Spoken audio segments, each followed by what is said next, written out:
Hi guys, welcome back to physics लड़की। तो आज हम देख रहे हैं potential energy due to system of charges. यहाँ पर अगर हम बात करें पोटेंशियल एनर्जी की, पोटेंशियल एनर्जी हमारी क्या होती है? Stored energy. अब आज हम निकालने वाले हैं किसी इलेक्ट्रिक चार्ज की वजह से पोटेंशियल एनर्जी, या हम बोले स्टोर्ड एनर्जी। तो चार्ज के पास किस तरीके से एनर्जी स्टोर होती है? जब हम किसी चार्ज को इंफिनिटी से उठाकर किसी कॉन्फ़िगरेशन में लाने की कोशिश करते हैं, तब वहां पर हमारी पोटेंशियल एनर्जी, जो हम वर्क कर रहे हैं, वही इन the form of potential energy store होती है। ठीक है, तो पोटेंशियल एनर्जी अभी हमने देखा क्या होता है, it is a stored energy. अब किसी चार्ज के पास किस तरीके से एनर्जी स्टोर होती है? जब हम वर्क कर रहे हैं किसी मल्टीपल चार्जेस को इंफिनिटी से किसी कॉन्फ़िगरेशन में लाना, किसी मल्टीपल चार्जेस को इंफिनिटी से किसी कॉन्फ़िगरेशन में लाना। अब ये कॉन्फ़िगरेशन क्या होता है, तो यहाँ पर हम समझते हैं। सबसे पहले हम ये बात करते हैं कि यहाँ पर हम सिस्टम ऑफ चार्जेस की बात कर रहे हैं। सिस्टम ऑफ चार्जेस मतलब कि मल्टीपल चार्जेस। तो यहाँ पर हमने लिए हैं multiple charges Q1, Q2 and Q3। ये तीनों ही दूर दूर कहीं इंफिनिटी पे रखे हुए हैं। तो एक इनका कॉन्फ़िगरेशन ये हो गया कि ये सारे ही चार्जेस कहाँ पर है? इंफिनिटी पे। दूसरा, हम चाहते हैं इन तीनों चार्जेस को एक कॉन्फ़िगरेशन में लाना। जैसे यहाँ पर हमने लिया है Q1, ये हो गया Q2 एंड ये हो गया Q3। इस टाइप के कॉन्फ़िगरेशन में लेके आ रहे हैं हम। इस तरीके से अरेंज किया है ना चार्जेस को, कि इनके बीच में डिस्टेंस कितना है? R12, R13 and R23। तो ये एक टाइप का क्या बन गया? सिस्टम बन गया, कॉन्फ़िगरेशन बन गया। तो जब हम कुछ ऐसा क्रिएट कर रहे हैं, तब इन चार्जेस के पास जो एनर्जी स्टोर्ड होती है, उसी एनर्जी को हम बोल रहे हैं पोटेंशियल एनर्जी। और ये कैसे निकालेंगे हम? जब हम इन चार्जेस को लेके आए हैं इंफिनिटी से काम करके, और वही काम जो है यहाँ पर स्टोर होता है इन the form of potential energy. ठीक है, अब स्टार्ट करते हैं हमारा डेरिवेशन। सबसे पहले पोटेंशियल एनर्जी हमने 11th में पढ़ा था कि जो हमारी पोटेंशियल एनर्जी होती है, it is change in potential energy is equal to negative of work done by conservative force, है ना? Work done by conservative force. और अगर हम बात कर रहे हैं इन चार्जेस Q1, Q2 और Q3 को इंफिनिटी से उठाकर हम ला रहे हैं किसी कॉन्फ़िगरेशन में, तो अगर हम सबसे फर्स्ट वाले चार्ज की बात करेंगे, तो ये हमने पढ़ा था किसी एक सिंगल चार्ज की वजह से ना तो पोटेंशियल होता है, और ना ही किसी सिंगल चार्ज को जब हम इंफिनिटी से किसी पॉइंट पर लेके आते हैं और वहां पर अगर कोई नेट एक्सटर्नल इलेक्ट्रिक फील्ड नहीं है, तो वो कोई भी काम नहीं करेगा, कोई भी वर्क नहीं होगा, तो ना ही उसकी कोई पोटेंशियल एनर्जी होगी। यानी कि जब हम इस कॉन्फ़िगरेशन में सबसे पहले उठा के ला रहे हैं Q1 को, ठीक है, हमने सपोज करते हैं यहाँ पर दोबारा हमें कॉन्फ़िगरेशन बनाना है। पहले हम 2 चार्जेस की बात करेंगे और उसके बाद यहाँ पर कुछ इस तरीके से हम 3 चार्जेस की बात करेंगे। तो सबसे पहले इंफिनिटी में है ये सारे चार्जेस Q1 और Q2। तो Q1 से उठा करके हम इस पॉइंट पर अगर Q1 को लेके आएंगे, तो क्योंकि यहाँ पर कोई एक्सटर्नल इलेक्ट्रिक फील्ड नहीं है, ना ही कोई पोटेंशियल है यहाँ पर जो कि हमें यहाँ पर इसके अगेंस्ट या फॉर वर्क करना पड़े, है ना? तो ये Q1 जो चार्ज होगा वो खुद ब खुद इंफिनिटी से यहाँ पर आ जाएगा। हम ना ही यहाँ पर इलेक्ट्रोस्टैटिक वर्क है, ना ही यहाँ पर कंजर्वेटिव वर्क कोई हो रहा है, और ना ही कोई एक्सटर्नल वर्क यहाँ पर हो रहा है। ठीक है, तो जब हम इस Q1 को उठा करके यहाँ पर लाएंगे, नो वर्क इज डन, है ना?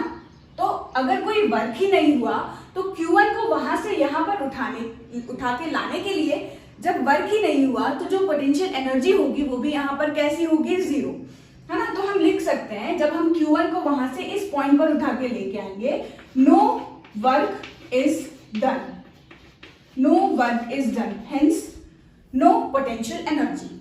ठीक है, for a single charge no potential energy is defined, right?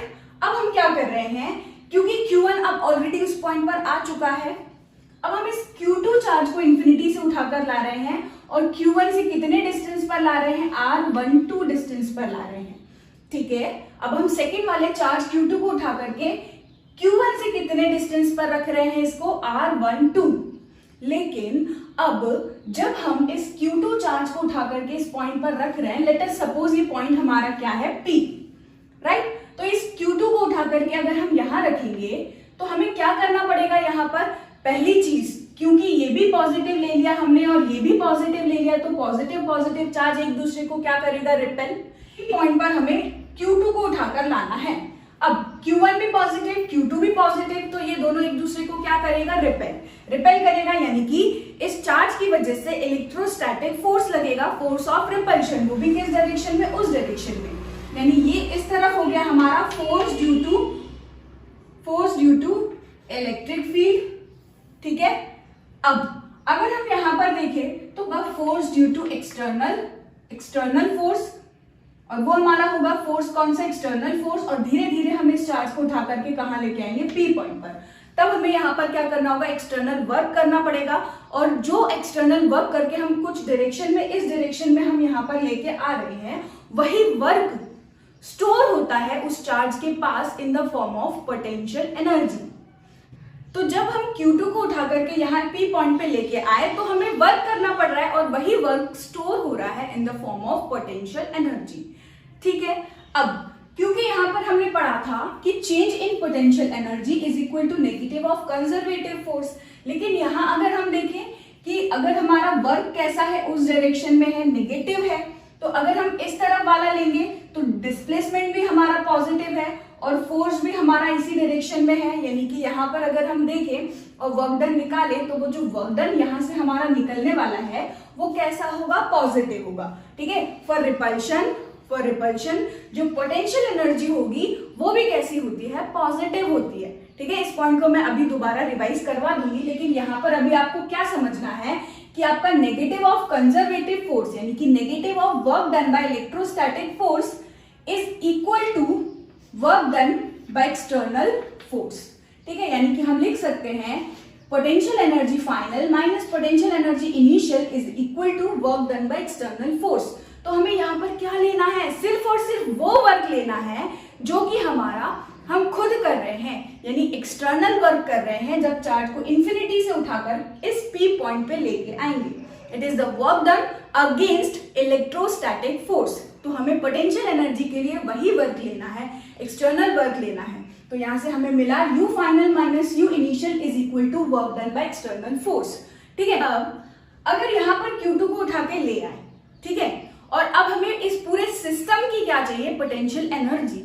तो पूरे उन दो सिस्टम के लिए, उस कॉन्फ़िगरेशन के लिए जो पोटेंशियल एनर्जी होगी उसको हम कैसे डिफाइन करते हैं, it is the potential energy for system of two charges is equal to the net work done, the net external work done in bringing the charge Q2 from infinity to this configuration, है ना। हम Q2 को कहां से उठा के ला रहे हैं, इंफिनिटी से इस कॉन्फ़िगरेशन में उठा के ला रहे हैं, और उसमें जो एक्सटर्नल वर्क हमें करना पड़ रहा है, टोटल एक्सटर्नल वर्क हमें करना पड़ रहा है, वही हमारी क्या होती है, पोटेंशियल एनर्जी। आई होप आपको ये इतना समझ में आया है, ठीक है। तो बस अब हमें क्या करना है, यहाँ पर टोटल वर्क निकालना है ड्यू टू एक्सटर्नल फोर्स, ठीक है। और यहाँ पर अगर हम फाइनल एनर्जी और इनिशियल पोटेंशियल एनर्जी की बात करें तो क्योंकि पोटेंशियल हम इंफिनिटी पे कैसा लेते थे, जीरो, है ना, वहां पर हमारा पोटेंशियल कैसा होता था, इंफिनिटी पे जीरो।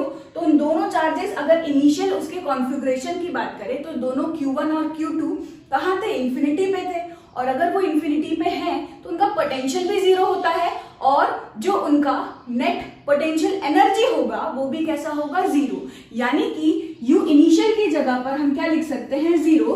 तो हमें यहाँ से फाइनल पोटेंशियल एनर्जी जो कि होगी वो किसके बराबर मिलेगी, work done by external force. तो बस अब हमें क्या करना है, किसी भी कॉन्फ़िगरेशन के लिए सिर्फ इतना निकालना है कि work done by external force हम कर सके, हैं। किसी भी कॉन्फ़िगरेशन के लिए, किसी भी सिस्टम ऑफ चार्जेस के लिए, कितने भी चार्जेस हो, कितने भी मल्टीपल चार्जेस हो, हमें सिर्फ एक चीज करनी है कि उसकी जो फाइनल पोटेंशियल एनर्जी होगी वो किसके बराबर होगी, work done in bringing the charges from infinity to the final configuration या प्रेजेंट कॉन्फ़िगरेशन, ठीक है। अब क्योंकि ये हमारा कंजर्वेटिव फोर्स है, कंजर्वेटिव फोर्स क्या होता है, जो कि पाथ पे डिपेंड नहीं करता, है ना। तो हमारी जो पोटेंशियल एनर्जी होती है वो भी पाथ पे डिपेंड नहीं करेगी, ठीक है। अब हम यहाँ पर क्या करेंगे, सिस्टम ऑफ चार्जेस के लिए टोटल वर्क डन निकालेंगे, और टोटल वर्क डन हमारा किसके बराबर होगा, टोटल पोटेंशियल एनर्जी के लिए। पॉइंट यहाँ पर हम रिवाइज कर लेते हैं, the total potential energy is defined as the total work, external work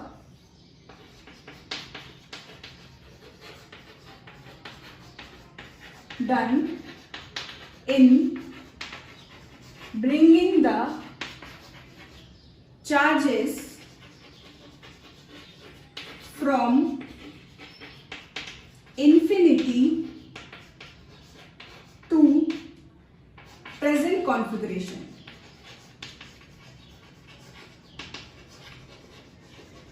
और जब हम ऐसा कर रहे हैं तो जो काइनेटिक एनर्जी होती है उसमें कोई चेंज नहीं आना चाहिए, यानी कि स्पीड हमारी कैसी रहेगी उसको लाने में कांस्टेंट। ठीक है, कोई भी चेंज नहीं होगा काइनेटिक एनर्जी में, तभी हम यहाँ पर क्या कर सकते हैं, एक्सटर्नल वर्क निकाल सकते हैं, तभी हमारा चार्ज वहां से उठ के यहाँ पर आ सकता है।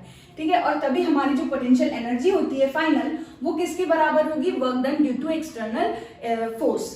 ठीक है, अब यहाँ पर हम अगर सिंगल चार्ज की बात करें, for single charge work done will be 0।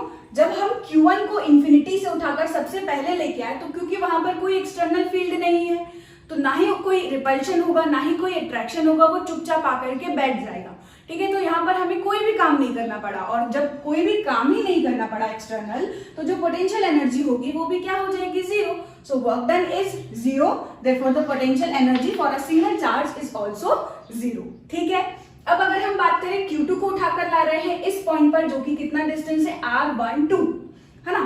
तो अगर हम यहाँ पर पोटेंशियल इस P पॉइंट पर पोटेंशियल देखें तो इस पर्टिकुलर P पॉइंट पर जो पोटेंशियल होगा इस Q1 चार्ज की वजह से, वो हमने पढ़ा है कितना होगा, K Q1 अपॉन डिस्टेंस कितना है, R12, क्योंकि पोटेंशियल हमारा क्या होता है, देखो फॉर 2 चार्जेस की बात करते हैं, पोटेंशियल एनर्जी फॉर 2 चार्जेस।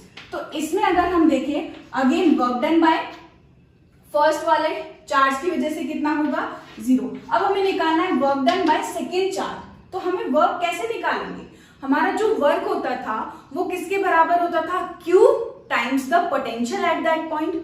अगर हमें एक्सटर्नल वर्क निकालना है तो एक्सटर्नल वर्क जो होता है वो किसके बराबर होता है, Q times the potential at that point, है ना। यानी कि जो W2 होगा वो किसके बराबर होगा, चार्ज जो कि हमारा Q2 है, and potential at point P, क्योंकि हम P पॉइंट पे उसको लेके आ रहे हैं।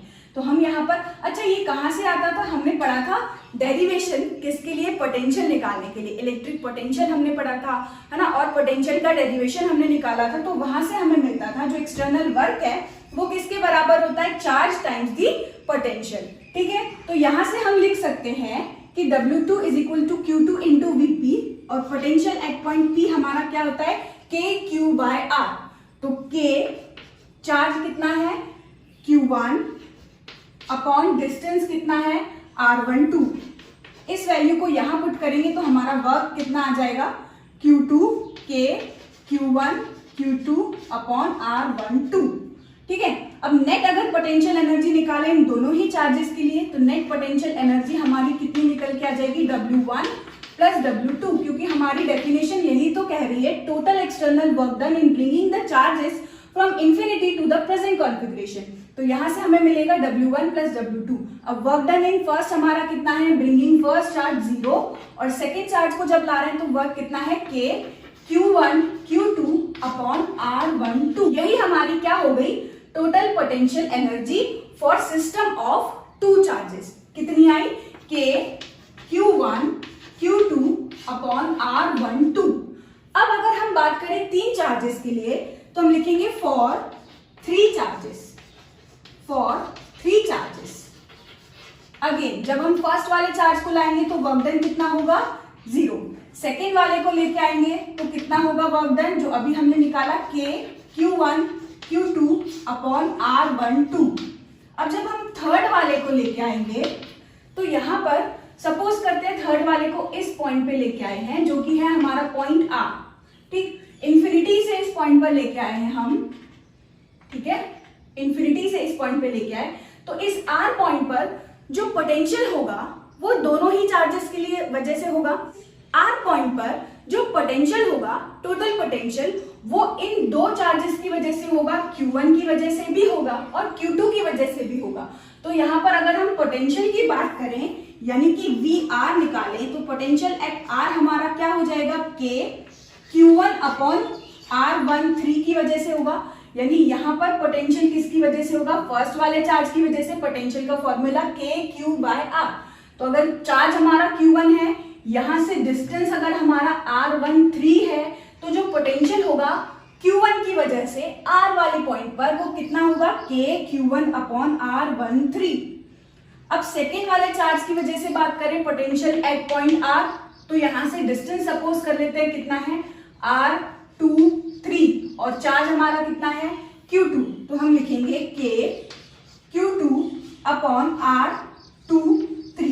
तो ये हो गया हमारा net potential at point R। हम इस Q3 को उठा के लाएंगे इस R पॉइंट पर, तो यहाँ पर एक्सटर्नल वर्क हमें करना पड़ेगा दोनों फील्ड के अगेंस्ट, जो कि फील्ड बन रही होगी फर्स्ट वाले चार्ज की वजह से भी और सेकेंड वाले चार्ज की वजह से भी। यानी यहाँ पर जो हमारा नेट वर्क होगा वो दोनों ही चार्जेस की वजह से होगा। और अगर हम फॉर्मूला देखें तो हमारा यहाँ से फॉर्मूला हमें थोड़ा बहुत आइडिया हो चुका है कि जो हमारा एक्सटर्नल वर्क डन है उसका फॉर्मूला क्या होता है, KQ1 Q2 अपॉन R12। ठीक है, ये हमारा फॉर्मूला होता है। किसी भी दो चार्जेस के बीच का डिस्टेंस हमारा क्या है, R12, और दो चार्जेस हमारे कौन से हैं, Q1 और Q2। अब अगर हम वर्क डन निकालें तो जो वर्क डन है हमारा क्या होता है, Q3 into potential at point R। Charge हमारा किसको लेके आ रहा है, Q3 को, कहां से, इंफिनिटी से इस R पॉइंट पर। तो उस पॉइंट का पोटेंशियल हमें पता होना चाहिए और चार्ज की वैल्यू। तो चार्ज की वैल्यू हमारी क्या है, Q3, और पोटेंशियल कितना है, VR। तो यहां से हमें क्या मिलेगा, देखो, KQ3 KQ1 upon R13 plus KQ2 Q3 upon R23। तो ये हो गया work done in bringing the charge Q3 from infinity two point R। लेकिन यहाँ पर इस कॉन्फ़िगरेशन की बात करें तो यहाँ पर पहले हम एक चार्ज को लाएंगे, फिर दूसरे चार्ज को लाएंगे और फिर तीसरे चार्ज को लेके आए होंगे। यानी यहाँ पर नेट पोटेंशियल एनर्जी जो होगी वो total external work done in bringing the charge from infinity to the present configuration होगी। तो यहाँ अगर हम नेट बात करें तो ये सिर्फ और सिर्फ इसकी वजह से नहीं होगा, यहाँ पर टोटल वर्क निकालेंगे तो टोटल वर्क हमारा क्या हो जाएगा, 0 plus KQ1 Q2 upon R12 plus KQ1 Q3 upon R13 plus KQ2 Q3 upon R23। तो ये रही हमारी total potential energy due to 3 charges. इसी तरीके से हम 4 चार्जेस के लिए या फिर n चार्जेस के लिए भी टोटल पोटेंशियल एनर्जी निकाल सकते हैं। बस हमें क्या करना है, टोटल पोटेंशियल एनर्जी को किसके बराबर रखना है, total external work done in bringing the charges from infinity to the present configuration करना है। ठीक है, अब जब हम 2 चार्जेस की बात कर रहे थे, यानी कि यहाँ पर थे जब हम 2 चार्जेस की बात कर रहे थे, तो इस 2 चार्जेस में अगर हम बात करें जब Q1 और Q2 दोनों ही लाइक चार्जेस हो, ठीक है, फॉर लाइक चार्जेस हमारे क्या होंगे, लाइक चार्जेस में हमारा जो Q1 और Q2 है वो ग्रेटर देन 0 होगा। यानी दोनों ही चार्जेस एक दूसरे को क्या कर रहे होंगे, रिपेल। और जब ये दोनों ही चार्जेस एक दूसरे को क्या कर रहे होंगे, रिपेल, तो जो हमारा डिस्प्लेसमेंट का डायरेक्शन होगा और जो हमारा एक्सटर्नल फोर्स का डायरेक्शन होगा वो बिल्कुल कैसा होगा, सेम। तो यहाँ से जो वर्क डन है वो भी पॉजिटिव मिलता है और जो पोटेंशियल एनर्जी होती है हमारी वो भी कैसी मिलेगी, हमको पॉजिटिव मिलेगी। ठीक है, लेकिन जब हम अनलाइक चार्जेस की बात करेंगे, फॉर अनलाइक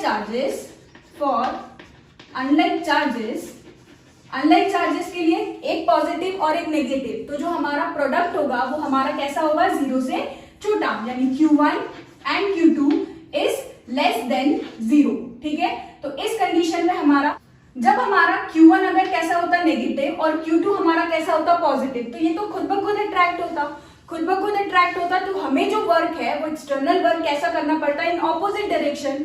और जब हम ऑपोजिट डायरेक्शन में वर्क करते तो एक्सटर्नल फोर्स का डायरेक्शन इस बार उस तरफ होगा और डिस्प्लेसमेंट का डायरेक्शन इस तरफ होगा। तो एंगल कितना बन रहा होगा, 180 डिग्री। और अगर एंगल 180 डिग्री बन रहा होगा तो जो हमारा टोटल वर्क होगा, एक्सटर्नल वर्क, वो भी कैसा आएगा, नेगेटिव। और अगर वर्क नेगेटिव आएगा तो जो हमारी पोटेंशियल एनर्जी होगी वो भी कैसी हो जाएगी, negative. So for unlike charges potential energy is negative. तो ये दोनों ही पॉइंट एनसीईआरटी में गिवन है, आपको अच्छी तरीके से याद रखनी है। For two like charges, potential energy is positive, and for two unlike charges, potential energy is negative.